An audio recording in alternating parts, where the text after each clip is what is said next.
They call you a mystery, a paradox, the kind of person people think they understand, right up until they don't. You're calm, but there's a storm behind your eyes.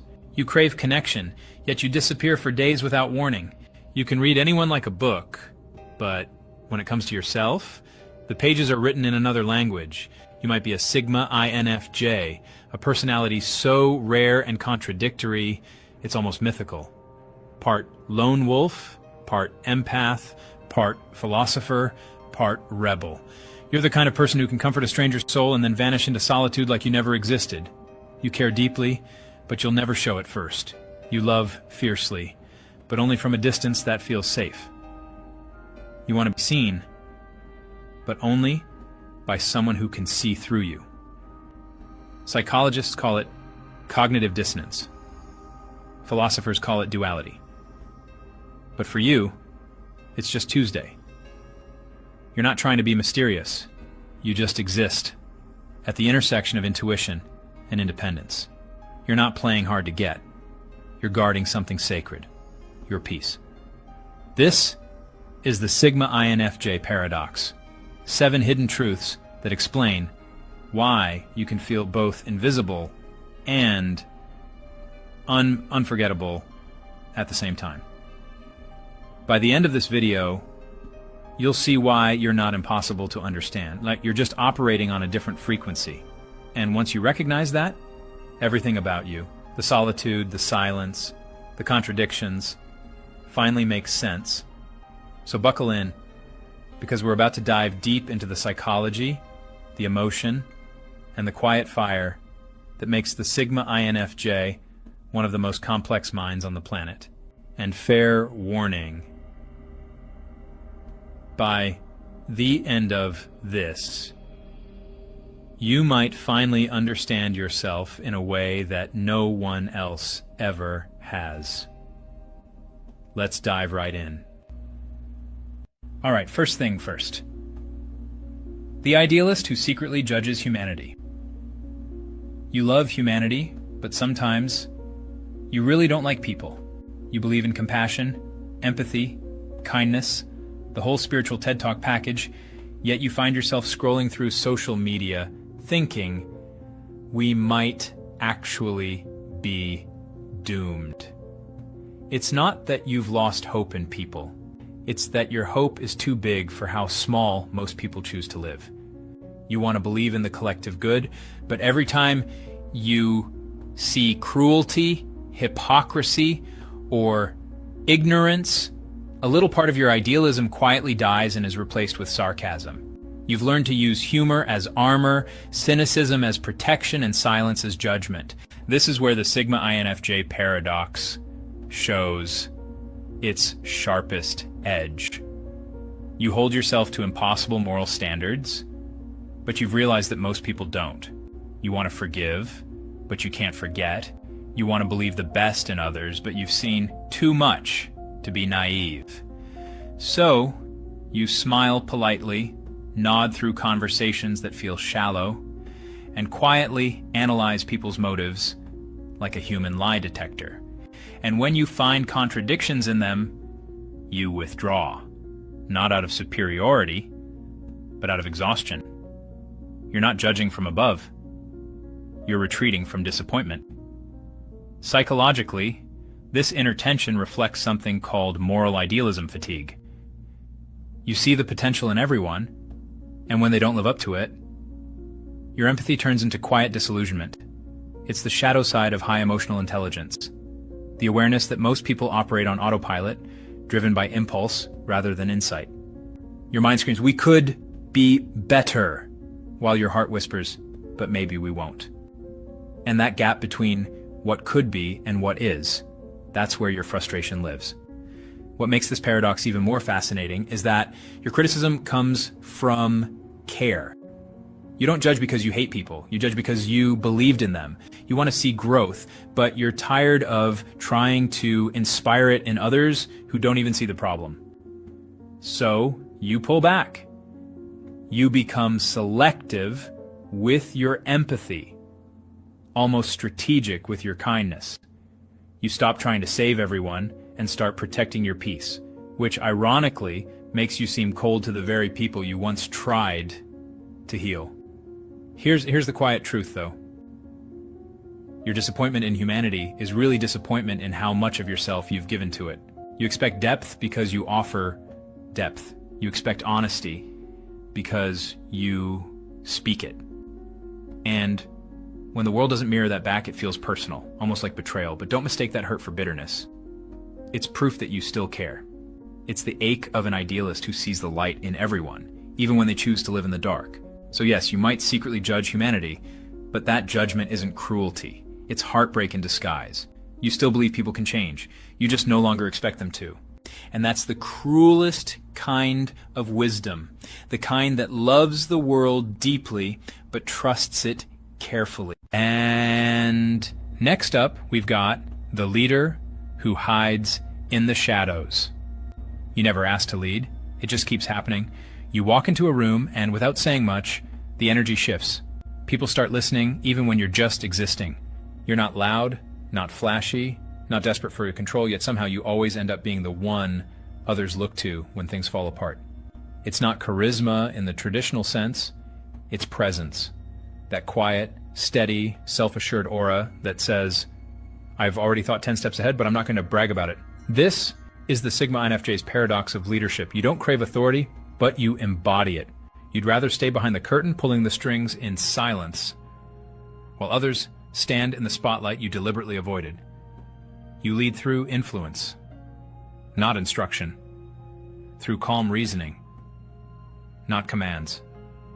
You see the bigger picture, you feel the emotional currents in the room, and somehow you always know how to steer things without making it look like you're steering at all.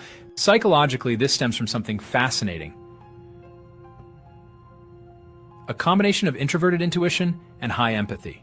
Your mind naturally maps out outcomes before others even realize a decision needs to be made. You sense how people will react, how situations will unfold, and you quietly make adjustments to prevent chaos. Leadership for you isn't about power. It's about protection. You lead because it hurts to watch others stumble when you already saw the warning signs miles away. But this ability also isolates you. People follow you, but they rarely understand you. They see your calm confidence and assume you're fine, even when you're crumbling inside. You carry the emotional weight of everyone around you, absorbing tension so others can relax. You become the unspoken anchor, and anchors, by nature, stay below the surface. That's the tragedy of the Sigma INFJ leader. Everyone depends on you, yet few ever ask how you're doing. And maybe that's why you resist the spotlight. You've seen how power corrupts, how ego destroys authenticity. You don't want to be idolized. You want to be effective. You'd rather whisper the truth into the right ears than shout it across a crowd.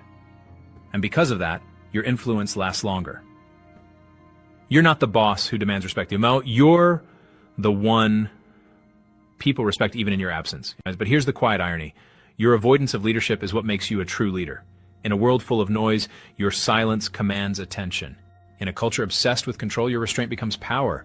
You're not leading to be seen. You're leading because someone has to keep the light on while everyone else chases their shadows. And when the storm passes, you'll disappear.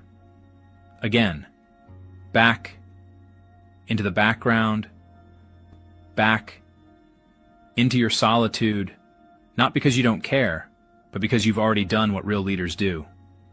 You guided without glory. And maybe that's your greatest paradox of all. The one who leads best is the one who never wanted to lead at all. And thirdly, the romantic who runs from love. You want love that feels cosmic, the kind that dissolves boundaries, that feels like your souls have been orbiting each other for centuries.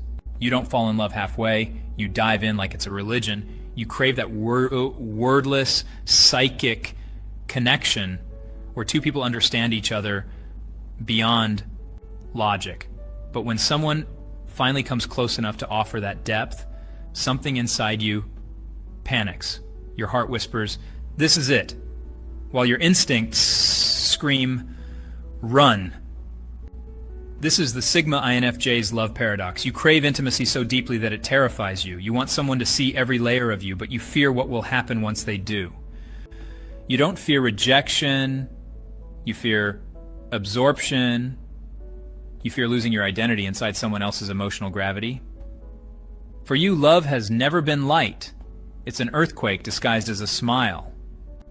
And even though you want to be known, being known feels like surrendering control over the only safe space you've ever had, your inner world. Psychologically, this stems from emotional intensity and hyperattunement. You feel connection on such a high frequency that it can become overwhelming, even disorienting. You start analyzing every word, every silence, every shift in energy, not because you're paranoid, but because your brain is trained to look for emotional patterns. It's what makes you a master at reading others, but it also makes you terrified of being misread. When love feels uncertain, you overthink. When it feels too certain, you overprotect. You might tell yourself you're being cautious, but sometimes you're just sabotaging something that could have been beautiful. You pull away, create space, test their patience, all to confirm if they'll chase you. And when they don't, you tell yourself it wasn't real love anyway.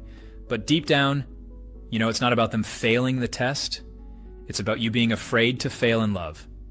Because when you love, you give everything. And when it breaks, it feels like a personal apocalypse. Ironically, this avoidance makes you even more alluring. People feel that mix of intensity and distance and mistake it for mystery. They see your emotional depth, but can't quite access it. And that creates a magnetic pull. You become the one they can't forget.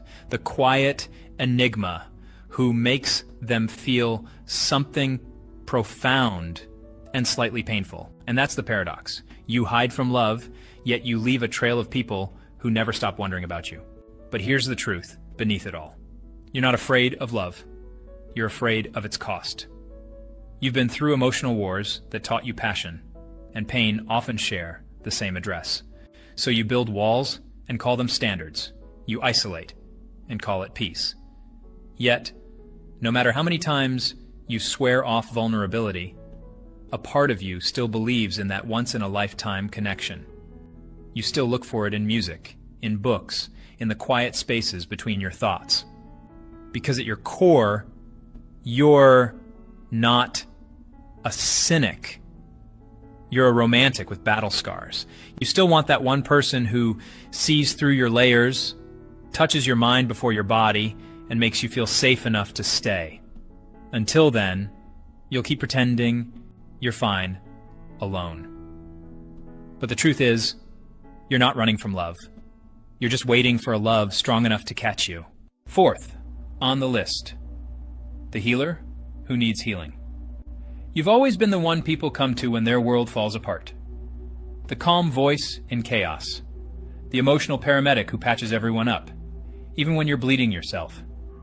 You give advice that sounds like wisdom, empathy that feels like medicine, and comfort that makes people believe you have everything figured out. But the truth? You're often running on empty. You're the therapist friend who cries quietly in the shower, the listener who's never really heard, the healer who's forgotten how to heal themselves. You've built your identity around being strong for others, but that strength came from survival, not serenity. You learned early on that it was safer to care than to need. That love was earned through usefulness. So you became indispensable, the one who fixes, so no one has to see how broken you feel. But the paradox is that in trying to save everyone, you slowly start to disappear. You pour your energy into other people's wounds until your own start whispering, "Hey, remember me?" Psychologically, this loop comes from what researchers call helper's fatigue. It's emotional burnout wrapped in compassion. You're not addicted to fixing people. You're addicted to the sense of purpose it gives you. Healing others becomes a way of avoiding your own pain. It feels productive, noble even, but underneath it's just deflection disguised as generosity. Every time you say, "I'm fine," while giving someone else a pep talk, you reinforce the belief that your worth comes from helping, not from being. And because you understand pain so deeply, people trust you instantly. They sense your empathy like a frequency, that quiet, stabilizing energy that makes chaos feel manageable. But here's what they don't see. Empathy doesn't protect you from pain. It magnifies it. You feel so everything, their heartbreak, their fears, their doubts, as if it were your own. And when you're constantly carrying other people's emotions, eventually your own start getting lost in the noise. You tell yourself it's noble to put others first, but secretly, you wish someone would notice that you're tired, that maybe the healer needs a place to rest too. You want someone who doesn't just admire your strength, but gently questions it. Someone who asks, "Who takes care of you?" and actually waits for an answer. But instead, you keep smiling, keep giving, keep saving everyone but yourself, because that's what's expected of you, right? The irony is that your empathy makes you a master of emotional CPR, but you're afraid to hand someone else the defibrillator, because if you ever let someone see the chaos inside, you worry they'll run. So, you keep your cracks hidden behind perfectly timed reassurance. You hide the ache behind understanding nods. You heal others to prove you're still useful. But the cost is silence, and the silence is heavy. Here's the quiet truth, though. The healer isn't meant to heal alone. You can't pour from an empty soul, no matter how noble your intentions. The world doesn't need you to be invincible. It needs you to be real. To admit that even empathy has limits, and even light needs to rest.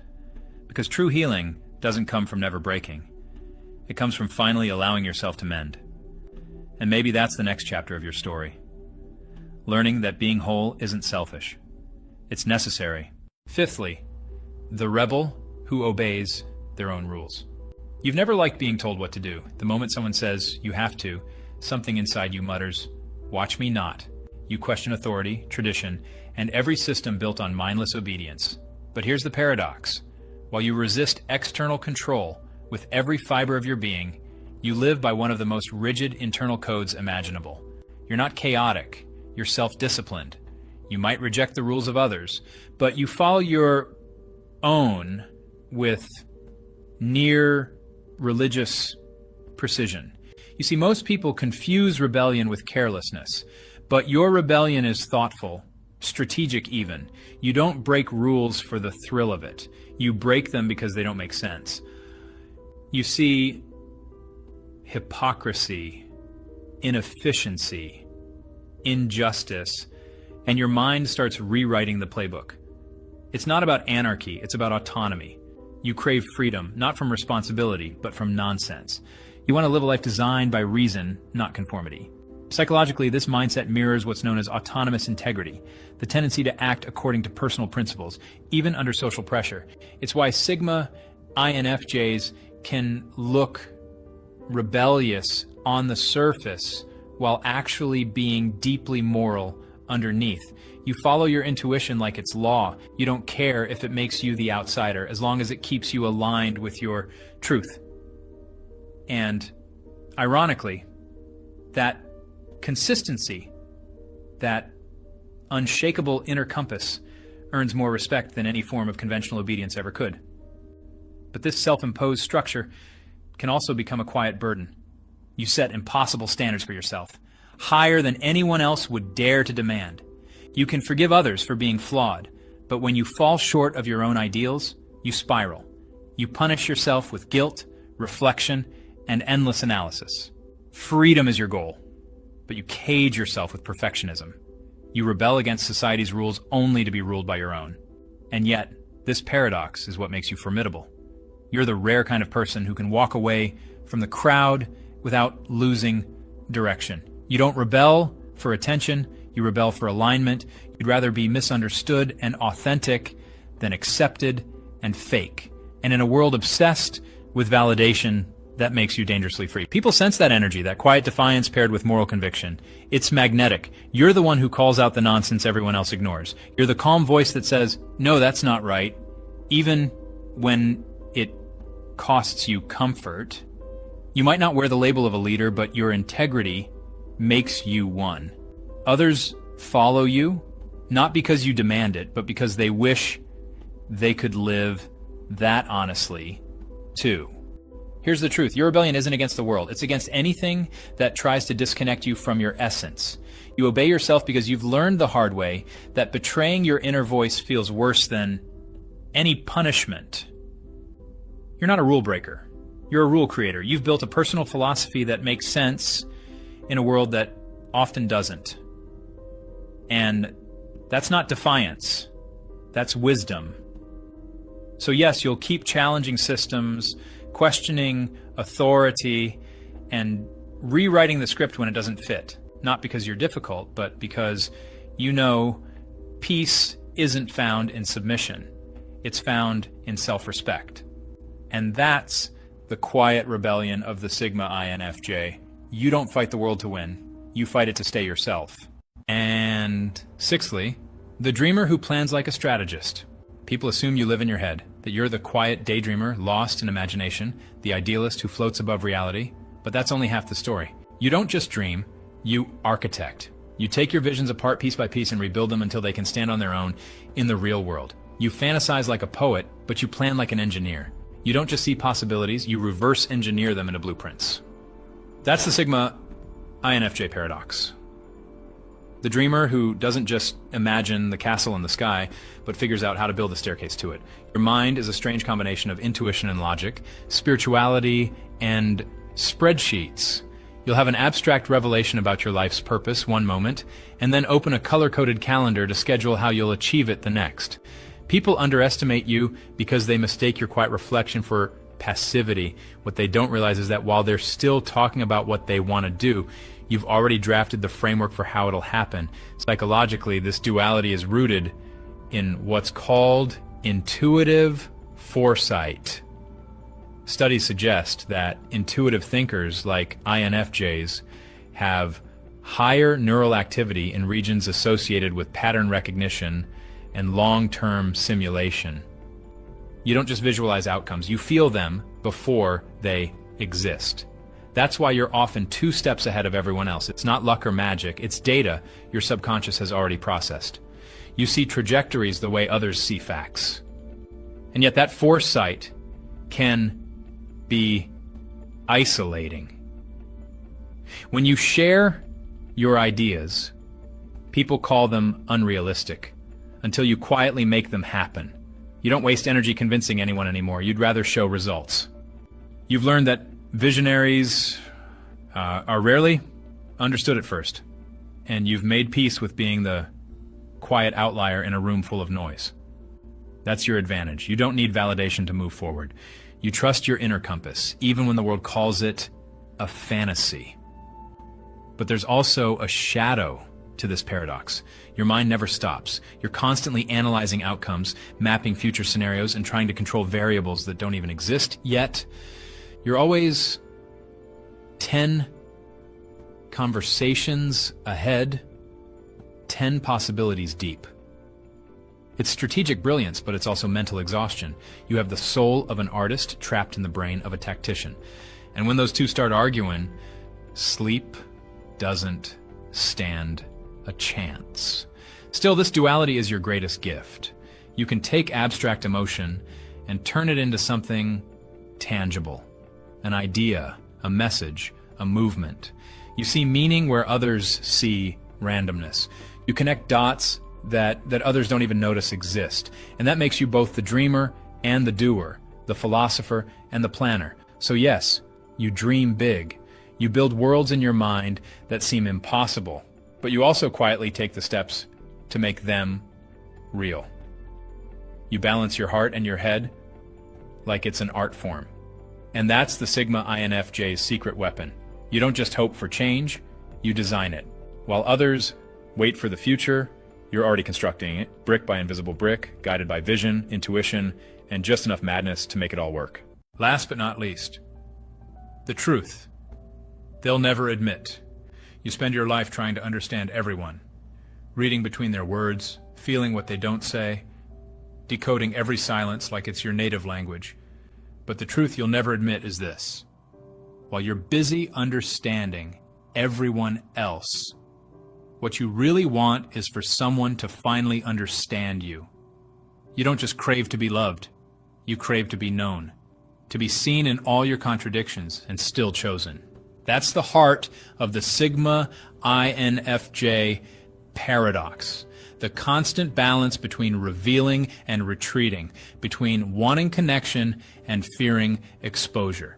You've built an identity around mystery, but mystery is just a mask for safety. You hide behind depth because you're afraid of being misunderstood on the surface.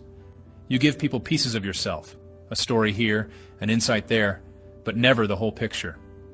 You tell yourself it's because no one would really get it. But deep down, you're protecting the most fragile truth of all. You want to be seen, but you don't trust anyone to look gently enough.